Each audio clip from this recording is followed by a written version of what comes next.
అందున విశ్వావసు అనేటువంటి సంవత్సరానికి గంధర్వుడు సోమగంధర్వ అని వేదంలో చెబుతూ ఉన్నారు. అంటే ఈ విశ్వావసు అనేటువంటి సంవత్సరానికి సోముడు అనేటువంటి గంధర్వుడు కూడా అధిపతిగా ఉన్నారట.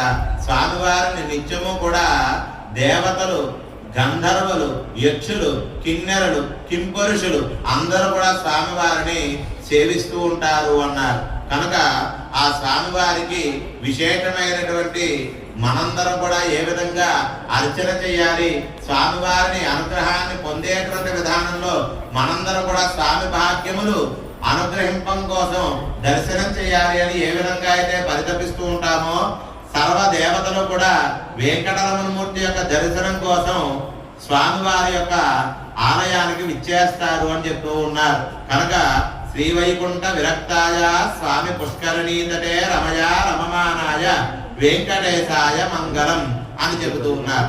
అటువంటి వెంకటరమణమూర్తి యొక్క దర్శనం చేత మనందరం కూడా ఈ విశ్వావసు నామ సంవత్సరంలో పునీతమై స్వామి దర్శన భాగ్యాన్ని పొందాం. గోవింద. కనుక ఒక్కసారి గోవింద అంటే పాపములు పోతాయట, ఒక్కసారి గోవింద అంటే సర్వ దుఃఖములు నివృత్తి అవుతాయట, ఒక్కసారి గోవింద అంటే మానవుడి యొక్క జీవన విధానంలో విశేషమైనటువంటి సుకృతమైనటువంటి మార్పులు ప్రాప్తింపజేస్తాడు స్వామి అని చెప్పారు. అటువంటి ఈ మాధవ మాసము అంటూ ఉన్నారండి. చూడండి ఎంత విశేషమో.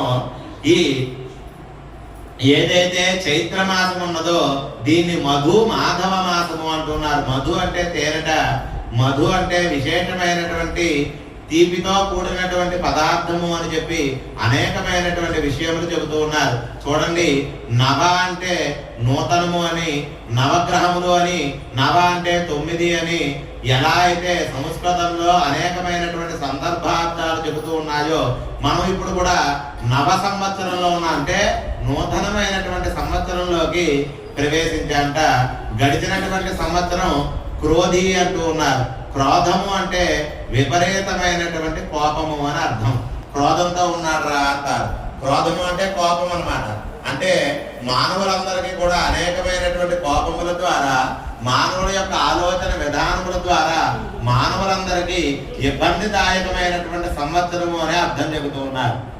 ఆ సంవత్సరం పరిపూర్ణమైంది నేటితో.